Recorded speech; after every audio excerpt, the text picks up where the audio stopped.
Assalamualaikum warahmatullahi wabarakatuh. Sampai bertemu kembali di channel saya Lumalila Riset. Pada kali ini saya akan berbagi pengetahuan bagaimana cara membuat tesis magister manajemen. Namun sebelum kita mulai, mohon dukungan kawan-kawan sekalian, adik-adik mahasiswa, teman-teman mahasiswa untuk memberikan like dan subscribe dan share pada channel saya ini agar channel saya ini dapat terus berkembang. Pada kali ini saya akan membahas mereview tesis, ya. Tesis sampai saya akan review dari judul sampai ke lampiran pengolahan datanya. Pada kali ini tesis yang akan saya bahas tesis magister manajemen dengan judul analisis pengaruh komitmen organisasi, servant leadership, pemberdayaan terhadap organization citizenship behavior atau OCB. Jadi di sini kalau kita perhatikan dari judul bahwa ada 3 variabel independen: komitmen organisasi, servant leadership, dan pemberdayaan. Sementara variabel dependennya adalah citizen behavior. Ini variabel dependennya. Ini harus diingat dulu. Kalau sudah kita ngomong dari judul, nanti sampai ke kesimpulan kita tidak akan menyimpang dari konsep ini, dari variabel ini yang kita bicarakan. Karena dalam membuat sebuah tesis karya ilmiah, tesis itu ya harus linear, baik itu dari judul sampai dengan lampiran sampai dengan kesimpulan. Jadi langsung dari sini kita langsung mencoba langsung ke bab 1. Kalau bab 1 ini bisa kita bercerita masalah SDM dari umum, ya, dari umum ke khusus. Jadi atau dari khusus atau langsung ke lokasi penelitian. Di sini kita penelitian di rumah sakit. Bisa juga kita bercerita dari rumah sakit. Bisa juga dari cerita dari dunia piramida terbalik, bercerita konsep dunia, Indonesia, provinsi, kota. Itu cuman itu bisa menyesuaikan. Namun yang paling penting di latar belakang ini adalah permasalahan. Nah, kenapa kita tertarik mengangkat judul ini? Di sini permasalahan yang kita angkat adalah ini dari hasil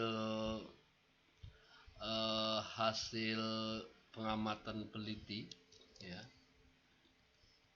Hasil pengamatan peneliti melalui observasi, melalui wawancara, dia menemukan permasalahan seperti ini. Jadi permasalahan ini tentu yang kita utamakan berkaitan dengan konsep OCB, Organizational Citizen Behavior. Jadi kita harus mendasarinya, harus ada permasalahan sebuah tesis itu. Namun untuk lebih bagus, permasalahan ini bagusnya ditunjukkan dengan data. Tapi ada juga yang permasalahan variabel yang kita mau teliti itu tidak memiliki data, tidak bisa diungkapkan dengan data. Seperti OCB ini kan berlaku organisasi, tidak bisa diungkapkan dengan data. Jadi dia harus diungkapkan dengan pengamatan dan fakta lapangan. Bisa juga kita ambil permasalahan dari berita. Nah, berita itu juga bisa diangkat jadi kalau ada permasalahan. Jadi intinya di latar belakang harus ada permasalahan. Kalau tidak ada permasalahan, tidak untuk apa kita teliti kalau sudah bagus. Artinya harus mau tidak mau masalah harus ada. Jadi Anda bisa baca sendirilah, Anda bisa baca permasalahan yang ada ini. Inilah permasalahan, kondisi permasalahan yang terjadi sehingga judul ini diangkat, ya. Kemudian kita masuk ke rumusan masalah. tentu rumusan masalah harus sejalan dengan judul penelitian. Di sini kita tujuan penelitiannya ingin mengetahui apakah komitmen organisasi ya berpengaruh terhadap OCB, apakah serpent leadership berpengaruh terhadap OCB, apakah pemberdayaan berpengaruh terhadap OCB. OCB tadi saya sudah jelaskan ya, bahwa OCB ini variabel dependen yang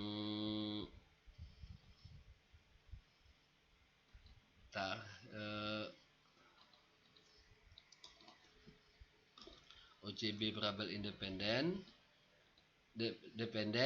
OCB adalah variabel dependen, dan variabel independennya ada 3, yaitu komitmen organisasi, serpent leadership, pemberdayaan. Nah, itu tujuan nomor 1, nomor 3. Ini akan kita jawab nanti. Ini berarti dia melihat tujuannya untuk melihat pengaruh satu persatu. Kemudian kita juga ada tujuannya rumusan masalah keempat, ingin melihat pengaruh serentaknya.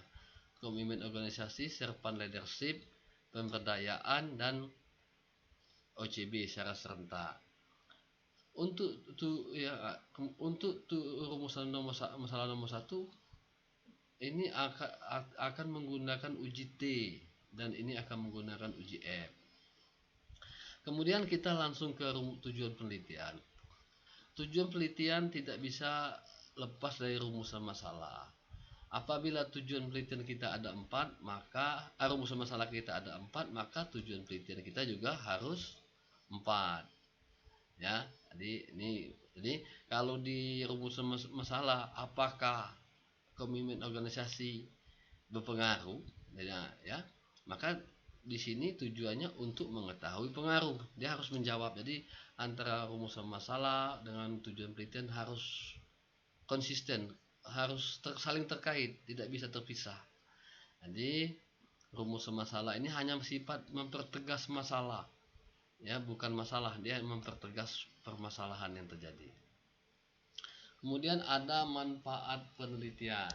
Ya, manfaat penelitian nanti kita menyesuaikan aja, baik bagi organisasi rumah tempat penelitian maupun bagi peneliti lain permasalahannya. Ini bisa Anda kembangkan sendirilah kalau untuk manfaat penelitian.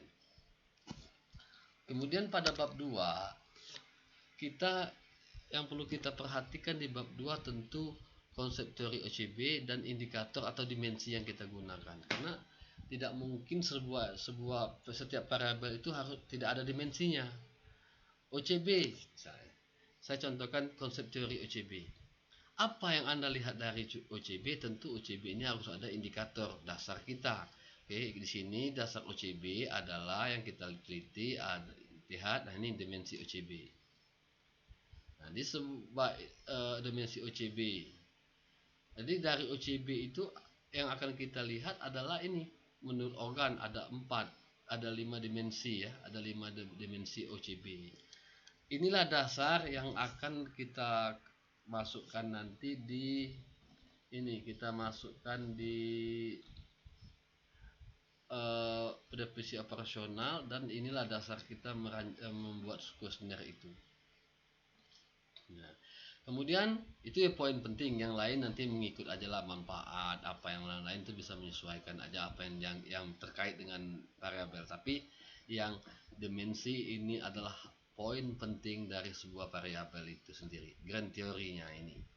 Kemudian ada yang kedua ada komitmen organisasi. Ya, mungkin pengertiannya apa? Dimensinya harus juga ada. Ini kita lihat dimensi komitmen organisasi ini. Allen Meyer 2003 ya. Nah, jadi dia ada 2 dimensi, 3 dimensi ini, 3 dimensi. Nah, ini juga dasar teori kita, grand teori kita. Komitmen organisasi itu gimana? Allen Meyer ada dimensi 3, ada 3 dimensi untuk melihat komitmen organisasi itu. Yang lain teori terkait bisa menyesuaikan. Juga serpent leadership, ya. kepemimpinan yang melayani kan. Jadi di sini kita lihat juga memiliki dimensi ini. Dimensinya kasih sayang, vision, kerendahan hati. Anda bisa lihat, artinya setiap variabel, setiap teori yang kita gunakan tuh harus mempunyai dimensinya atau grand teorinya, dasar kita mengukurnya ya. Nah, untuk pemberdayaan juga memiliki dimensi. Kita lihat gimana dimensi pemberdayaan ini.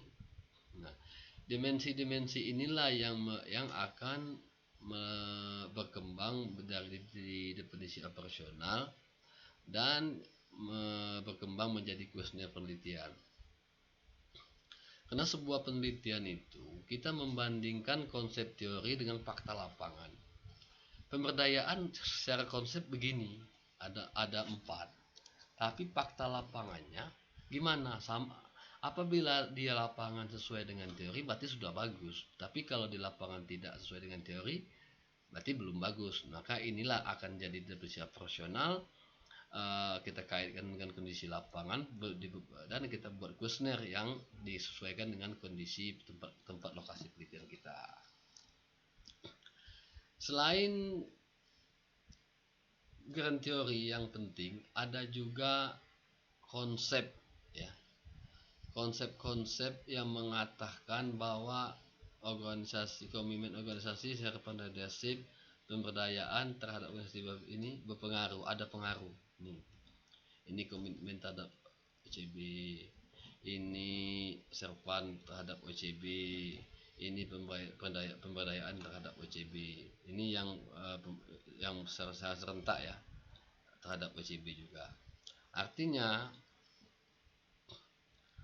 sebelum kita mengangkat sebuah judul, memang kita harus didukung. Kita meneliti pengaruh komitmen organisasi terhadap OCB.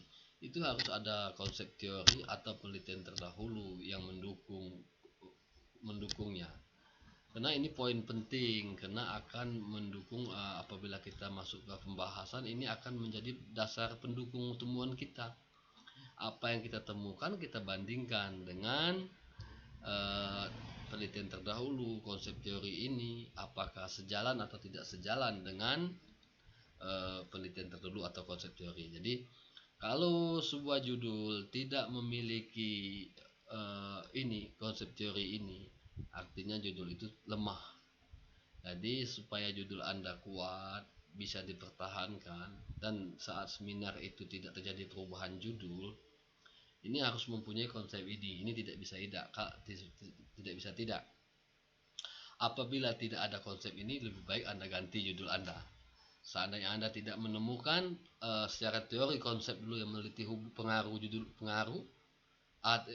komitmen organisasi terhadap OCB, tidak ada menemukan teorinya, lebih baik Anda ganti judul sebelum Anda susah di pembahasan.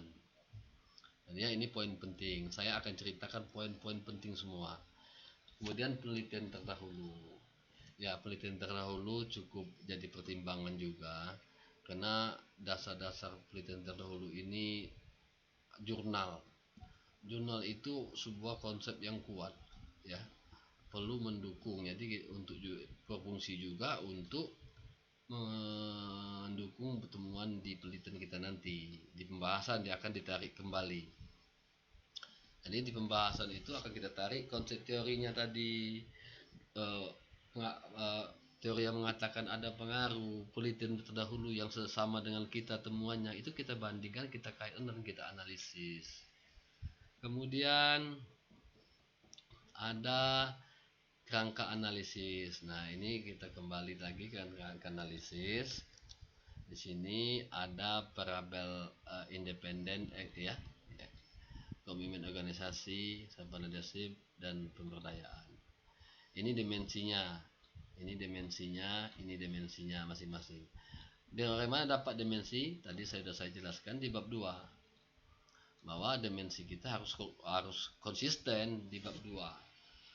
Apabila dia sudah ada di bab 2, ya berarti kita ini. Jadi kita tidak asal bikin ini. OCB itu ada 5. Ini dasarnya ada tuh di bab 2. Jadi sebuah kerangka kayak gini harus ada dasar yang kita buat. untuk menilai. Jadi kita bisa, oh komitmen organisasi yang mau dilihat ada tiga dimensi.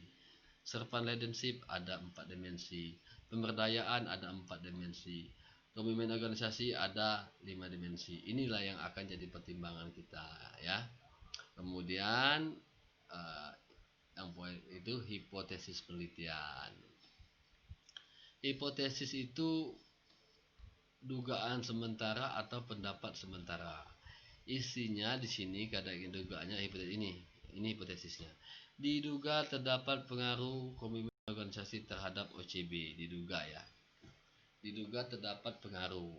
Kan dia kena hipotesis ini pendapat sementara atau dugaan sementara, maka kita menduga karena kita belum melakukan penelitian. Tapi berdasarkan teori penelitian terdahulu bahwa komitmen organisasi berpengaruh terhadap OCB. Nah, untuk teori-teori yang ada di hipotesis ini, pengembangan hipotesis ini bisa kita tarik lagi dari konsep teori yang ada di bab 2 dan penelitian terdahulu. Kita masukkan ke sini, namun kita modifikasi kalimatnya untuk memperkuat hipotesis. Jadi jangan tiba-tiba kita nggak muncul teori lain lagi. Kita ambil teori lain masuk ke sini, tapi ini tidak bisa. Ini kalau Anda mau ketemu teori baru, ya tentu masukkan dulu di bab 2 baru dia masuk ke hipotesis. Jadi dia tetap ada konsisten ya. Jangan tiba-tiba muncul teori di sini.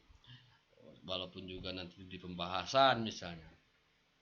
Karena di pembahasan itu konsep teorinya menarik dari teori-teori di bab 2. Jadi apabila di bab 2 sudah ada, ya kita tarik ke bab 4 untuk pembahasan. Jadi kalau belum ada harus diadakan dulu dimasukkan dulu di bab 2. Tidak bisa dia nanti tiba-tiba muncul di bab 4. Begitu juga dengan hipotesis yang lain ya. Yang ini juga sama. Konsep teori dan penelitian terdahulu ini juga ya poin penting yang harus jadi pertimbangan. Nah, hipotesis coba kita lihat di sini ya. Hipotesis kita kan ada 4 tuh. Jadi ya. Nah, hipotesis ini seharusnya juga sejalan dengan tujuan. Coba tujuan penelitian rumusan masalah kita ada 4, tujuan penelitian kita ada 4, maka hipotesis kita juga ada 4. Jadi konsisten, dia linear. Nah, dari judul kita ceritanya OCB, komitmen, maka ada sampai ke hipotesis kita tetap ceritanya itu. Tidak boleh menyimpang dari itu. Karena tidak konsisten kalau keluar dari konsepnya.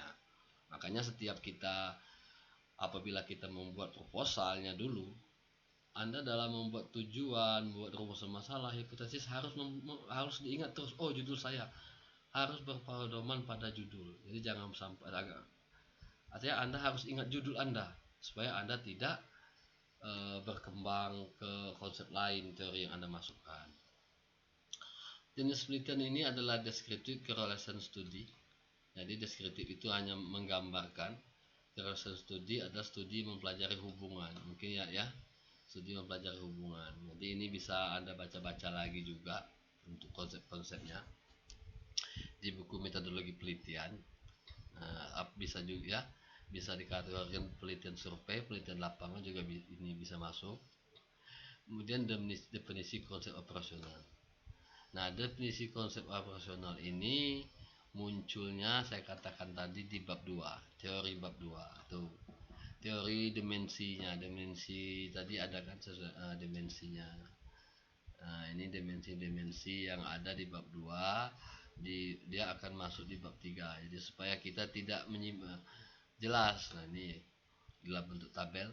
Komitmen organisasi ada 3 dimensi. Dari ke komitmen kerja efektif itu ada 4 indikator. Inilah yang kita rancang. Judulnya berdasarkan kata kunci yang ada di dimensi. Dan dikaitkan dengan kondisi lapangan apabila merancang kuesionernya. Ya, jadi paham kan di sini dapat leadership dimensinya ini. Apa kasih sayang yang gimana indikatornya ini. Inilah yang akan berubah jadi item pertanyaan kuesioner nanti. Yang lain juga sama. Metode pengumpulan data. Metode pengumpulan data di sini ya kita menyebarkan kuesioner dengan skala Likert. Ya, Likert itu skala bertingkat. Jadi ada 5 alternatif jawaban: sangat setuju, setuju, cukup setuju, tidak setuju, sangat tidak setuju.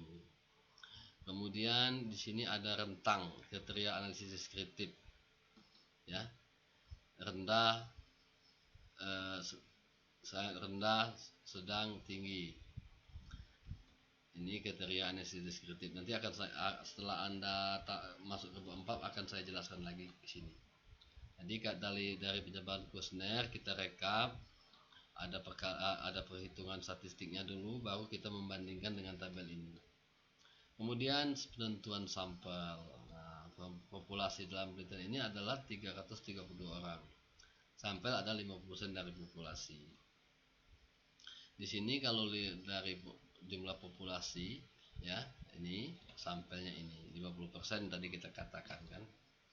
Populasi adalah suatu kelompok objek penelitian, sampel adalah sebagian objek penelitian. Nah, ini sampel dalam ini diambil dengan metode proporsional random sampling. Dalam penentuan sampel itu, kalau menurut Ari Kunto 2006 dikatakan begini: jika populasi kurang dari 100 sebaiknya diambil semua. Jika populasi lebih dari 100 dapat diambil 10-15% atau 20-25%. Ini kita sudah mengambil 50%, sudah kategori cukup tinggi dari konsep Ari Kunto. Tapi yang perlu Anda perhatikan, untuk sampel tidak boleh kurang dari 30. Namun tetap prinsipnya sampel itu dalam statistik, ya, dikatakan begini: semakin besar sampel, semakin banyak sampel yang kita guna, sampel penelitian kita, bahwa tingkat keakuratan hasil penelitian itu semakin tinggi. Itu yang perlu pertimbangkan. Jadi jangan jangan kita ambil minimal. Kita harus menyesuaikan dengan kondisi lapangan saja, sesuai kemampuan dan keadaan, lihat situasi dan kondisinya nanti. Jadi sampel ini 10% aja boleh, 10 asal dia tidak kurang dari 30. Tapi kita tidak mungkinlah sebuah tesis dengan sampel hanya 30 atau 40, kan memang bisa, tapi rasanya kurang enak lah 30 sampel itu. Kecuali memang jumlah pegawainya hanya 35, nah 30 ya. Artinya kalau dia cuma segitu berarti seluruh populasi dijadikan sampel. Namun jika populasinya besar, ya usahakanlah untuk tesis di atas 100 dan 80 sampai 100 lah ke atas lah, baru mungkin agak lebih bagus untuk sebuah tesis. Tapi kalau skripsi ya mungkin 50-40 nggak masalah lah.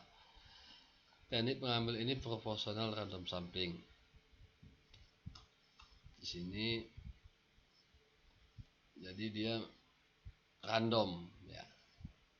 Random proporsional random sampling. Gimana proporsional random sampling? Nanti peneliti membuat sebanyak 332 nama pegawai. Nanti diundi kayak arisan. Dikeluarkan sebanyak 166 sesuai jumlah sampel kita 50%. Nah, 166 itulah yang akan kita berikan kuesioner. Itu proporsional random sampling. Cuma metode ini macam-macam, bisa aksidental juga bisa, mungkin, ya. Ya kan? Kalau sensus juga bisa, kalau mau ambil semua.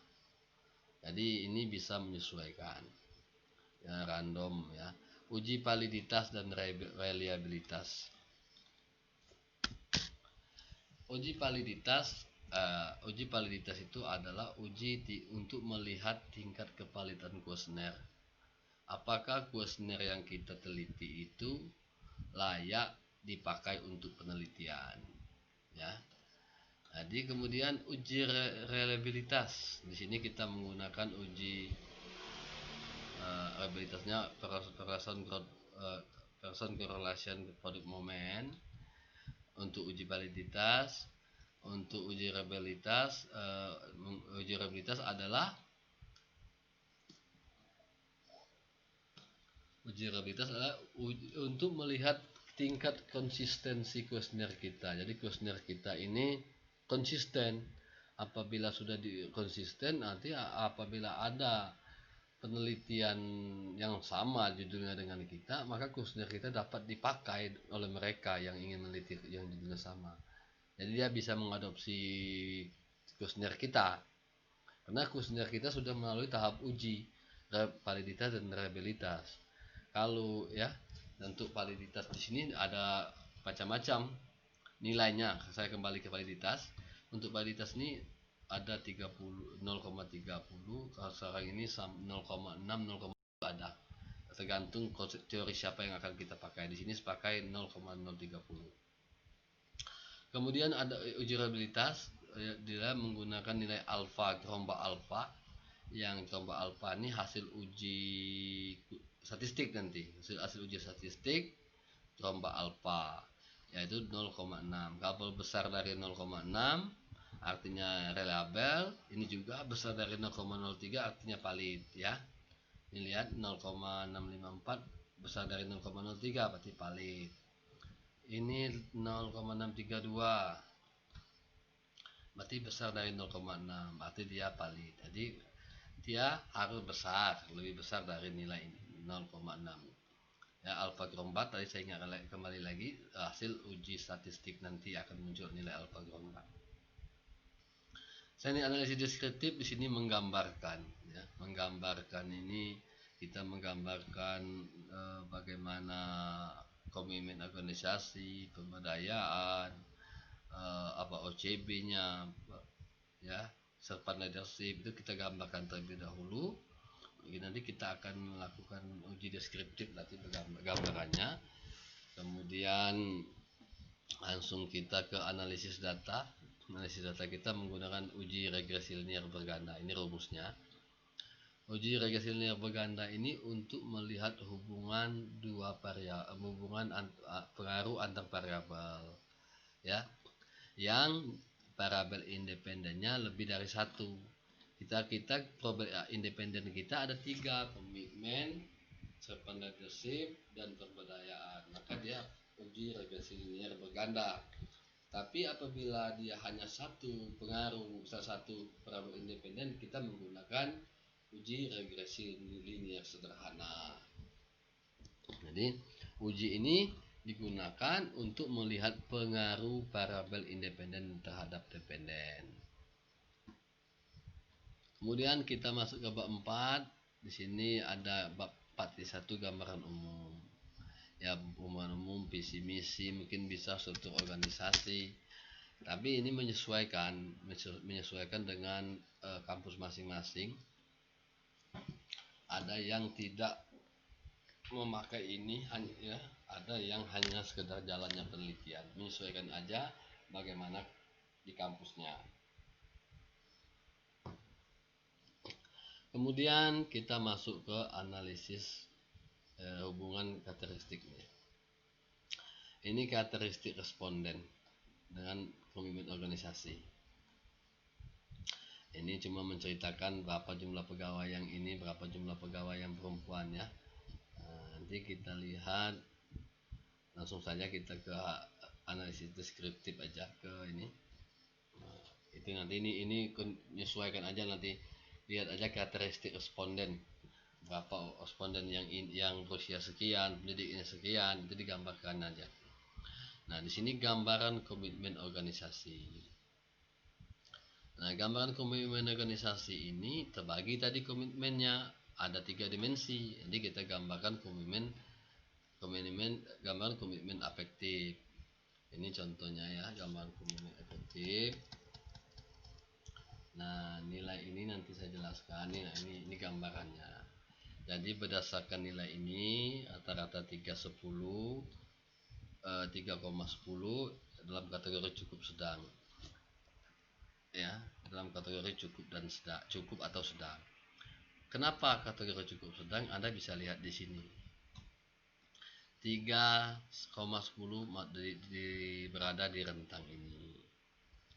Nilai ini dasarnya dari mana? ini kita ambil ya sesuai dengan bab 3 tadi. Di bab 3 saya jelaskan tadi, di bab 3 ini bahwa kita punya kriteria ya, kriteria yang di bab 3 tadi. Bentar ya, kita buka kriteria yang di bab 3.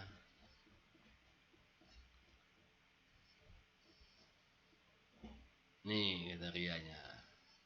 Jadi ini ya, nilainya ini. Ini nilai ini bisa di Muhyiddin ya, Muhyiddin 2007 ada nih di buku metodologi penelitian, bukunya warna ungu. Ini dasarnya untuk menilai rentang kategori skor itu. Jadi 1 sampai 79 ini penafsirannya. Saya pakai untuk tesis ini, dia pakai ini, cuma dipakai Muhyiddin 2007. Tapi ini ada juga perhitungan lain lagi yang menilai ini dengan hitungan lain, tapi nanti akan saya bahas di tesis selanjutnya. Sama, tapi cara fungsinya nilainya sama, cuman cara ada perbedaan sedikit cara saja. Oke, inilah dasar kita untuk menilai ini, menilai komitmen tadi ya. Komitmen objektif tadi ya, ini ya, nilai ini ya, nilai ini ada ya, ini jadi kategorinya sudah. Ini untuk mendapatkan nilai ini namanya deskriptif. Saya akan jelaskan dulu begini. Dari mana kita dapat 479 dan 202,99? 479 ini diperoleh ya dari 60 ini kan nilainya nih, kita pakai skala Likert kuesioner kita. Sangat tidak setuju 1, tidak setuju 2, cukup setuju 3, setuju 4, dan sangat setuju 5. Itu nilainya. Ini 1, 2, 3, 4, 5. Artinya gini, 60 dikali 2, 48 dikali 3, 57 dikali 1, 1 dikali 5. Totalnya adalah 497. Ini dibagi jumlah sampel kita tadi berapa, 166 kalau tidak salah ya, dibagi ya, bagi jumlah sampel. Ya, bagi jumlah sampel jadi 497 dibagi jumlah sampel dapatlah 2,99. Artinya 2,99 ini kita bandingkan ke mana masuknya, ke keterangan kriteria tadi. Ini artinya masuk dalam kategori cukup dan sedang. Ini ya. Nah, untuk nilai yang ini itu kita jumlahkan ke bawah tuh 2, 3, 4. Jadi total ini dibagi jumlah pertanyaan. Jadi dapatlah 3, rata-ratanya 3,10. Kategorinya sama melihat ini. Nah, di sini kita akan kelihatan dari komitmen afektif kuesioner yang ada ini. Karena kita ini yang nilainya cukup sedang itu rata-rata cukup sedang, ya kan? Cukup sedang. Artinya hanya sebagian yang memiliki komitmen afektifnya tinggi. Karena nilainya di rentang tengah ya. Tidak terlalu tinggi, baik atau sangat baik. Artinya belum komitmen afektif yang dimiliki pegawai itu masih dalam kategori cukup. Nah, jelek tidak, terlalu jelek tidak, dan baik juga terlalu baik juga tidak, dia kategori cukup. Jadi ini kita bisa melihat di mana jelek ini, nilai ini yang agak terendah di sini 2,99 sama ya. Ini saya merasa bagian dari organisasi ya. Berarti hanya ada sebagian yang merasakan bagian organisasi. Inilah yang akan kita jelaskan, kita analisa mengapa nilai ini cuma 2,99 cukup. Itu kita jelaskan penyebabnya, kita analisa sesuai dengan fakta lapangan. ini kenapa nilainya ini juga kita analisa sesuai dengan fakta lapangan. Kemudian komitmen kontinuitas ya. Ini sama. Jadi kita menjabarkan secara deskriptif dulu setiap dimensi empat variabel ya. Komitmen, peserta leadership, pemberdayaan, dan OCB kita gambarkan dulu. Ini hasil gambarannya ya, hasil gambarannya. Setelah selesai hasil gambaran ini, baru kita masuk ke hasil. Ini sudah gambaran 4 variabel ini itu menjawab tujuan juga, menggambarkan tujuan, harus konsisten dengan tujuan. Ini juga dibahas sesuai dengan dimensi yang ada di bab 2 definisi operasional, maka dia ini sama ya. Perlu Anda perhatikan, jangan sampai di definisi operasional indikatornya cuma 3 tapi pertanyaan di sini 4. Ini tidak bisa. Jika di definisi operasional 3, bagusnya di sini juga 3, jadi dia konsisten. Ini dalam bentuk menggambarkan. Kemudian tujuan penelitian kita untuk mengetahui kan, tujuan penelitian, rumus masalah, hipotesis, untuk melihat pengaruh variabel ini, pengaruh variabel independen terhadap dependen. Independennya ada 3 tadi saya katakan, ini independen, ini dependen. Nah, di sini dijelaskan nilai SIG ya. Nanti kalau Anda diolah data dengan SPSS,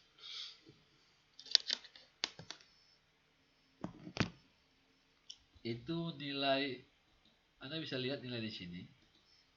SIG ya. Signifikan ini nilai untuk melihat pengaruhnya. Ini standarnya kecil, standarnya 0,05 ya. 0,05 ya. Ini standarnya 0,05. Jadi gini. Jadi apabila nilai signifikan ini kecil dari 0,05, maka ada pengaruh. Apabila besar dari 0,05, maka tidak ada pengaruh. Di sini ini pengolahannya terhadap OCB ya. Jadi komitmen organisasi itu berpengaruh, nilainya 0,00. Jadi H1 diterima, hipotesisnya benar, sejalan dengan hipotesis yang ya, ada pengaruh. Servant leadership negatif ya, nilainya arah pengaruhnya negatif, tapi di sini nilainya besar dari 0,05, berarti ditolak, tidak ada pengaruh. Pemberdayaan 0,00, tidak ada pengaruh, diterima, ada pengaruh. Nah, nilai T ini positif, ini negatif. Jadi ya, ini menunjukkan arah pengaruhnya ya, arah pengaruhnya gitu. Ini cara ya. Ini arah pengaruhnya dilihat dari nilai koefisien regresi. Nah, di sini contoh satu, saya contohkan satu. Nah, di sini koefisien regresi variabel komitmen organisasi sebesar 0,629. Artinya menunjukkan arah pengaruhnya negatif. Nah, kalau dia positif begini arah pengaruhnya. Jadi ini arah pengaruh ya, arah pengaruh positif atau negatif. Nah, ini arah pengaruhnya negatif, yang kedua negatif, yang ketiga arah pengaruhnya positif. Nah, kalau kita lihat komitmen tadi ya, kita dapat nilainya ini ya 0,00. Kita lihat dibahas di bawahnya. Ini salah.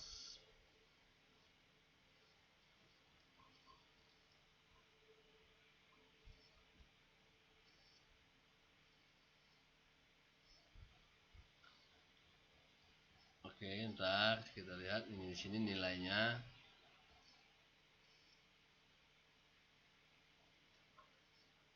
Nah, ini saya bacakan ini komitmen organisasi ya.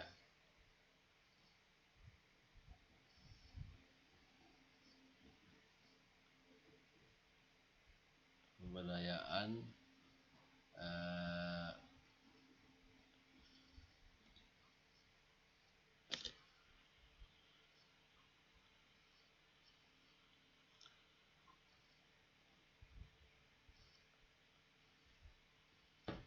nah gini aja, saya lanjut lagi.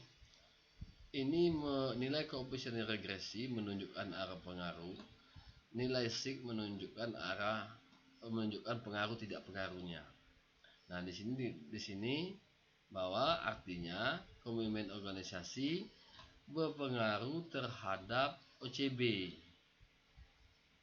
Arah pengaruhnya adalah negatif. Artinya komitmen organisasi berpengaruh terhadap OCB, berpengaruh negatif terhadap OCB ya. Begitu juga serpent leadership terhadap OCB, ini pemberdayaan terhadap OCB. Kemudian di sini ada F hitung ya, F hitung, dan ini T hitung, ini T tabel.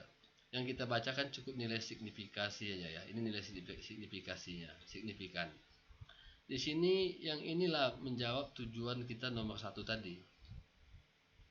Dikatakan tujuan kita dalam nomor 1 ya. Tujuan nomor 1 kita untuk melihat pengaruh komitmen terhadap OCB, serta leadership terhadap OCB, pemberdayaan terhadap OCB. Artinya sudah terjawab sudah tujuan penelitian kita tadi, ya kan? Hipotesis kita juga sudah terjawab dengan ini. Nah, untuk F hitung yang kita lihat nilai signifikasinya. Nilai signifikasi ini untuk menjawab tujuan nomor 4, pengaruh secara bersama-sama. Bersama-sama ini namanya simultan. Kalau sendiri-sendiri ini parsial. Nah, jadi secara bersama-sama ada pengaruh bahwa tiga variabel ini terhadap OCB. Kemudian ada nilai AJUS square. AJUS square ini 0,978. Apa nilai AJUS square itu? Itu begini membacanya. Nih. Nilai AJUS square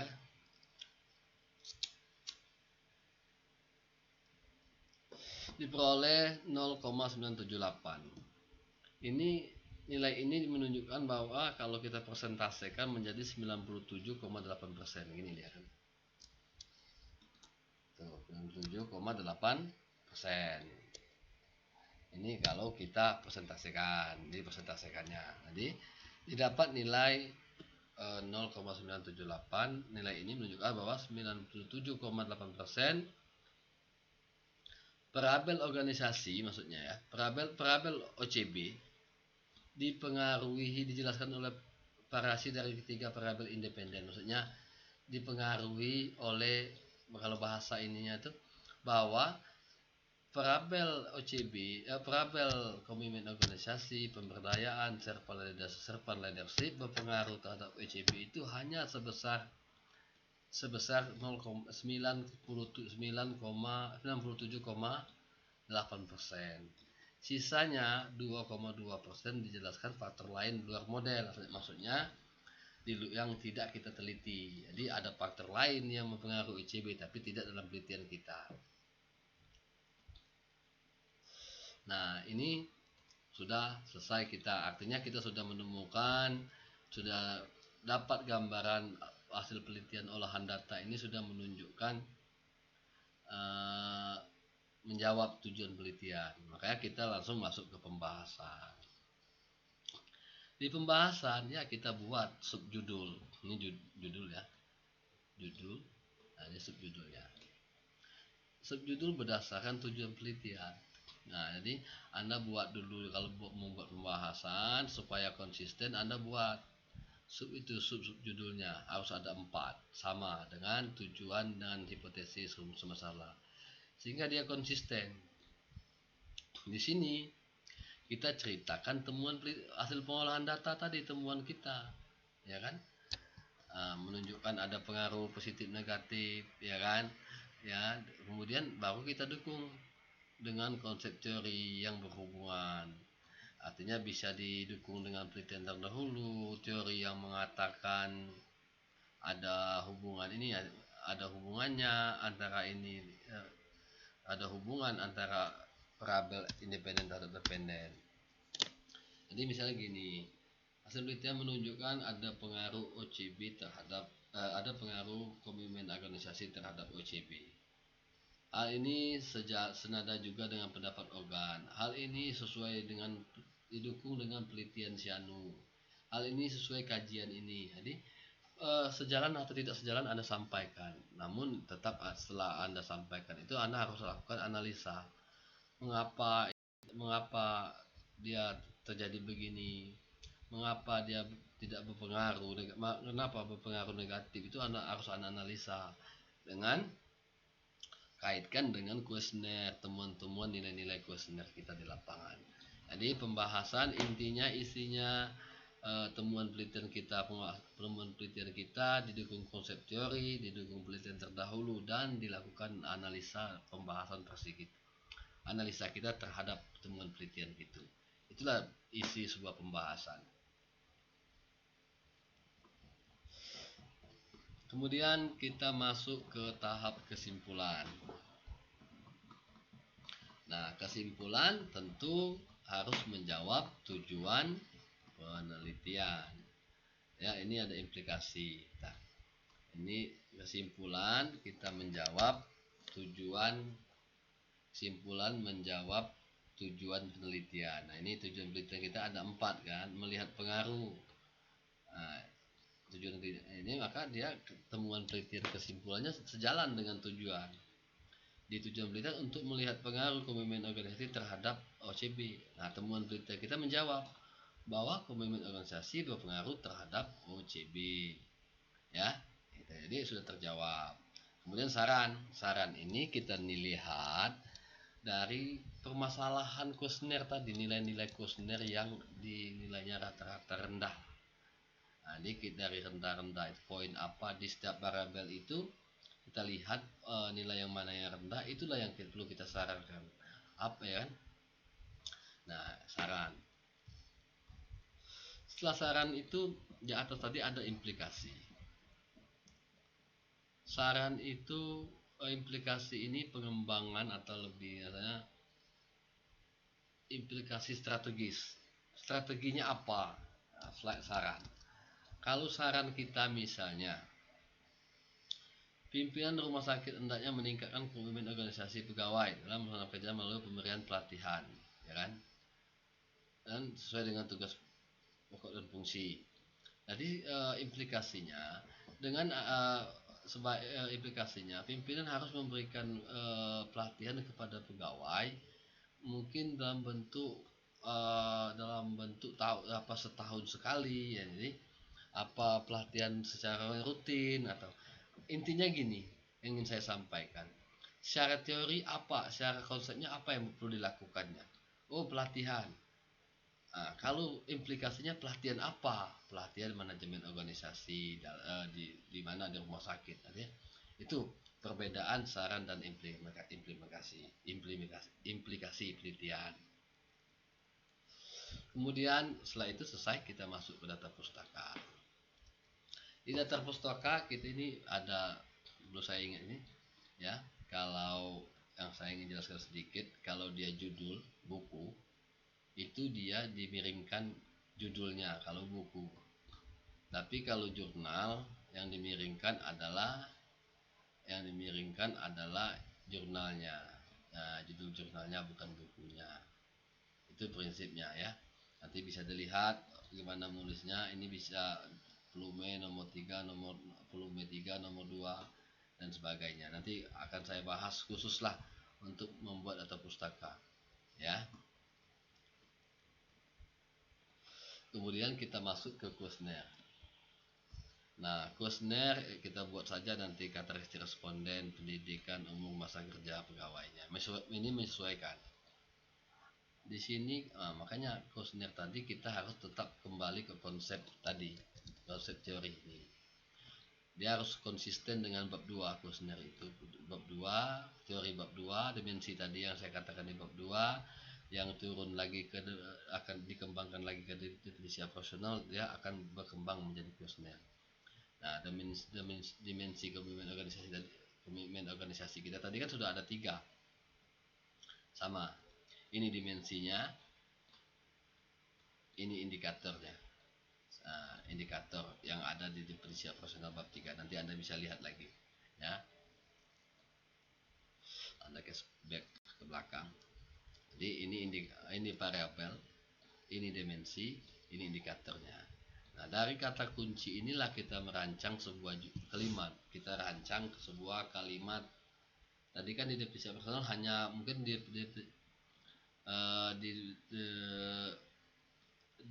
definisi operasional hanya dikatakan emosional saya, ya. Nanti kita rancang kalimat yang berkaitan dengan ini, tapi harus menyesuaikan. Jadi, tapi tetap harus komitmen dengan definisi operasional. Nah, apabila kita sudah rancang, ini kan nanti kan dibimbingkan sama dosen. Ada yang pakai saya, ada Anda, ada saudara, bagaimana, apakah itu terserah. Tapi kalau dia pernyataan, kuesioner itu bisa pernyataan dan pertanyaan. Ini pernyataan bentuknya. Saya merasa bahwa permasalahan yang dihadapi organisasi adalah sebagian masalah sendiri. Itu pernyataan. Kalau pertanyaan begini, apakah Anda merasa bahwa permasalahan organisasi yang dihadapi organisasi sebagai masalah sendiri? Itu perbedaannya pernyataan atau pertanyaan. Nanti tergantung dosennya, mau pernyataan, mau pertanyaan, sama saja, tidak usah kita pusing. Yang penting harus diperhatikan bahwa indikator ini harus sejalan dengan, ya, dimensinya ini harus sejalan dengan konsep teori dan definisi operasional yang ada di bab 2 dan bab 3. Yang kuesioner lain juga mengikuti. Kemudian kita masuk ke tabulasi. Ini ya, tabulasi data.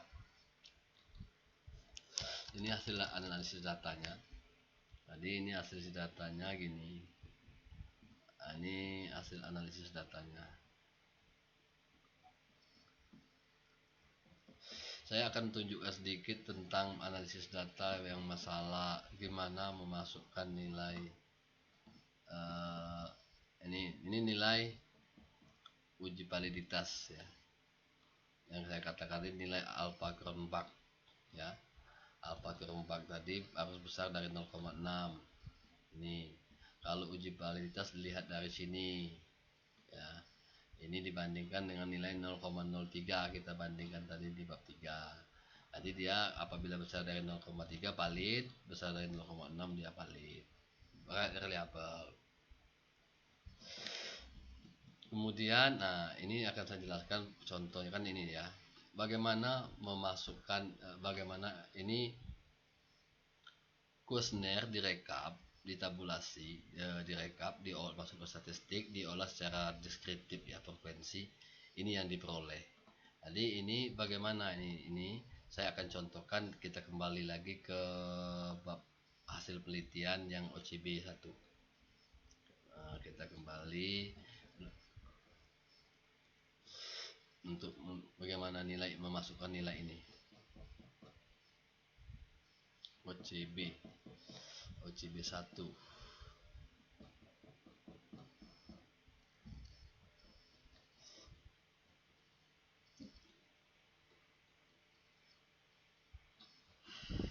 Kabar OCB. Nah, ini OCB 1, ya. OCB 1. Ini salah barang ini komitmen organisasi 1. Salah.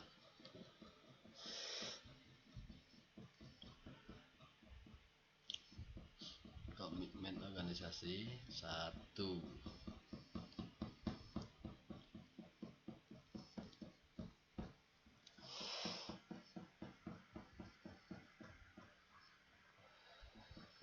Sebentar, akan saya tunjukkan bagaimana dapat data ini. Ini ya. Nah, ini kita lihat di pertanyaan komitmen organisasi ya. Ini komitmen KO ini komitmen organisasi 1, jadi pertanyaan 1 maksudnya.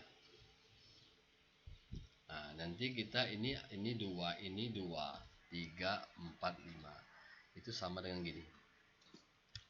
5 artinya sangat setuju. Ini setuju. Ya, 4 setuju. Ini tidak setuju. Ini tidak setuju, salah. Ini cukup setuju. Ya kan? 1 tidak ada. Ini hasil pengolahan data tidak ada. Jadi makanya ya, yang tidak setuju ada 60. Itu kita masukkan ke sini, tidak setuju 60. Ini untuk satu pertanyaan ya. Pertanyaan 1. Ya, ini totalnya dari 166 responden itu, ini nilainya satu pertanyaan itu. Jadi dari untuk pertanyaan 1 ini ya, sebanyak 60 responden menjawab tidak setuju, 40 responden menjawab cukup, 57 menjawab setuju, dan 1 orang menjawab sangat setuju. Untuk pertanyaan 1 tadi ya. Nah, ini kita masukkan ke sini. Tidak setuju ini masuk ke sini, masuk ke TS, ini disesuaikan dengan skor masing-masing. Itulah nilai yang diperoleh. Sehingga dari ini nanti dikali ke sini, dikalikan ke ini kan, angkanya ada kan sama. Ya, dikali ke 2, dikali ke 3, totalnya 497 dibagi 166. Dapatnya 2,99. Kategorinya ya kan, ini sudah saya jelaskan. Begitu cara kita menghitung deskriptifnya. Itu per satu pertanyaan. Nah, Anda bisa lihat di sini banyak. Jadi semua pertanyaan tuh komitmen organisasi 1, 2, 3, yang begitu juga dengan yang lain ya. Servant leadership, SLI servant leadership ya. Inilah dapat nilai-nilai, kita mengambil nilai skor pada setiap tabel itu, tabel deskriptif yang ada di hasil penelitian. Ini contoh output, ini output hasil statistik ya. Kemudian nilai, kita lihat nilai hasil uji statistik. Nah, inilah nih, kalau kita ingin melihat nilai koefisien tadi yang kita uji pengaruh tadi ini ya, X1 independen komitmen organisasi, servant leadership, pemberdayaan, ini nilainya. Ini yang menunjukkan ada pengaruh. Ini kan Y kan independennya OCB, jadi ada pengaruh terhadap ini. Jadi Anda dapat nilai pengaruh tadi uji secara sendiri-sendiri tadi di sini. Inilah nilainya, Anda bisa lihat di mana saya ngambil. Yang arah pengaruh positif negatifnya kita bisa lihat di sini ya. Kemudian untuk nilai uji serentak bersama-sama itu dilihat dari nilai ini ya. Untuk nilai koefisien beta tadi kita bisa lihat adjust square ini. Nanti kalau Anda ada olahan statistik, Anda cukup perhatikan poin-poin ini aja. Tidak perlu terlalu banyak ya yang Anda perhatikan tuh. Ini ya yang penting yang Anda baca ini, tapi ini dimasukkan juga ini ya, ini poin yang penting itu. Nanti poin yang paling penting ada di pertimbangan. Jadi supaya Anda yang tidak bingung membacanya, sudah Anda baca saja ini. Nah, jadi kalau Anda melihat statistik, kalau Anda baru pertama kali melihat angka-angka statistik, tentu Anda sangat bingung sekali. Tapi dengan Anda berkonsepnya ini aja. Ini artinya ada 0 kalau ya. Nah, kalau statistik dia tidak ada 0, ini dia muncul 0 nih, 0 0 0. Ini 0,00, 0,089, 0,00. Nah, ini juga standarnya tetap kecil dari, kalau kecil dari 0,05 ada pengaruh, besar dari 0,05 ada pengaruh. Mungkin itu saja informasi yang dapat saya sampaikan terkait dengan judul ini. Nanti juga saya akan bahas yang judul-judul lain. Tapi jika Anda pahami konsep ini, insya Allah Anda mampu membuat sendiri tesis. Terima kasih, mohon dukungan, like, subscribe, dan share-nya sehingga channel saya ini dapat terus berkembang. Sekian, terima kasih. Assalamualaikum warahmatullahi wabarakatuh.